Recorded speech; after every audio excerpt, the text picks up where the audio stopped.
Bonsoir à tous, on se retrouve pour un test de l'antenne Abri. Donc le modèle exact, je vous le redonnerai dans la description de la vidéo.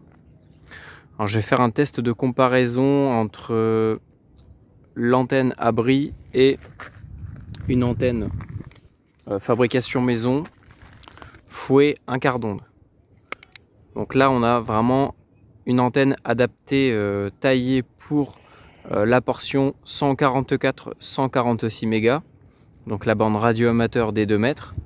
Et là, on a une antenne de chez Abri qui est censée être accordée sur la bande VHF-UHF, donc 144-430. Donc cette antenne est censée fonctionner relativement bien sur la bande des 2 mètres en VHF sur la bande radio amateur. Donc là, j'ai fait un petit test.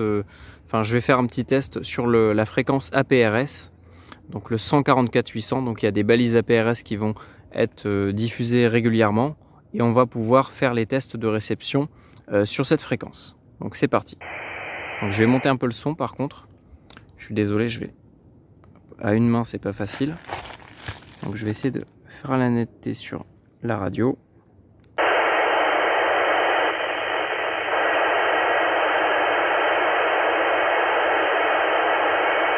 Donc pour l'instant on a entendu, il y en a une deuxième, une troisième, c'est très très léger.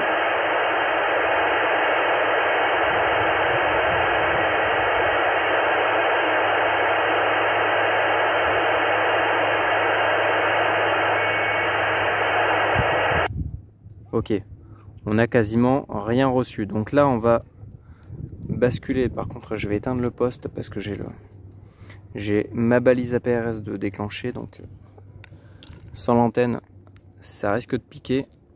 Donc là on va le dévisser. Hop, voilà. Putain, je me suis défoncé le doigt. Hop, on va mettre l'antenne Fouet. Donc c'est un peu dans le même style des Abri, hein, sauf que là c'est de la fabrication maison. Parce que pour moi Abri c'est pas forcément une très bonne marque d'antenne, hein, bien que tout le monde en achète. Je préfère me les fabriquer moi-même, ça coûte moins cher et ça fonctionne. Donc là on va rallumer la radio. Donc là, pour vous la montrer, donc là on a la partie rayonnante et là en fait on a une partie qui peut se plier. Alors le souci de cette antenne, c'est que on va dire que déjà sans le squelch, avec le squelch on reçoit une balise à fond. Donc le souci c'est qu'en fait l'antenne va peser un certain poids et à ce niveau là en fait ça va tourner tout seul, et votre antenne, si de base vous voulez qu'elle soit redressée vers vous, et ben en fait elle va automatiquement tourner vers le bas et c'est très désagréable. Voilà, donc là on est avec le squelch et vous voyez que on reçoit des balises APRS assez bien. Donc là on va réouvrir le squelch.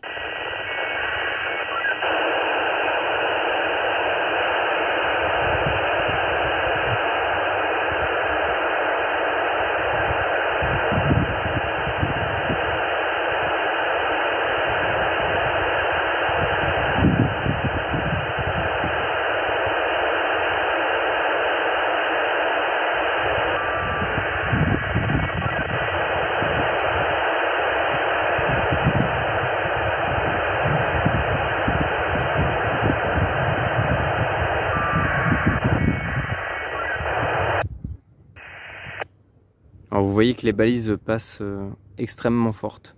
Enfin extrêmement fortes. Ah bah celle-là on l'a reçue à fond. Alors je vais refaire un basculement sur la antenne Abri. Donc voilà, l'antenne est bien positionnée à la verticale. Donc exactement à la même position que tout à l'heure. Un peu comme ça. On réouvre le squelch.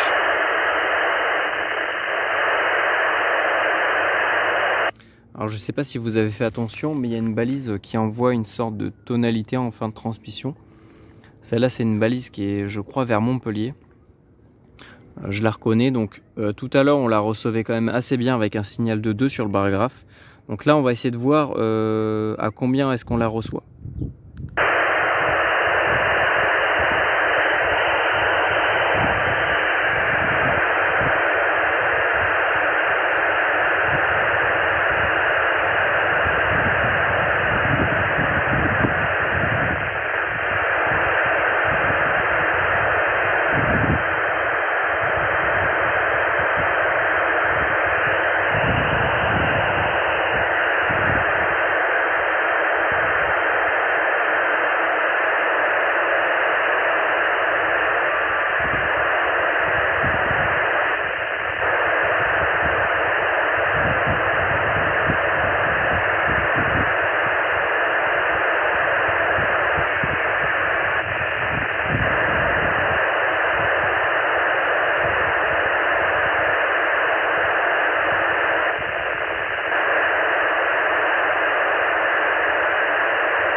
Bon, ok, ça fait un certain moment déjà que j'ai ouvert le squelch.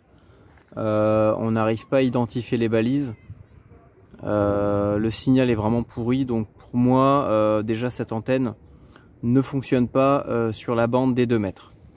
Donc je ferai un test un petit peu plus poussé dans une deuxième vidéo, où là je vais carrément l'analyser sur le nano VNA, pour vraiment voir sur quelle portion l'antenne est accordée et sur quelle portion elle ne l'est pas.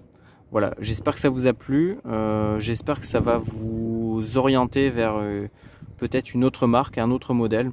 Moi c'est dommage parce que c'est vraiment un modèle qui me plaît énormément, dans le design un peu militaire.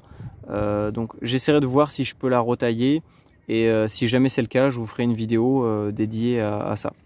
Voilà, bonne soirée à tous et à la prochaine.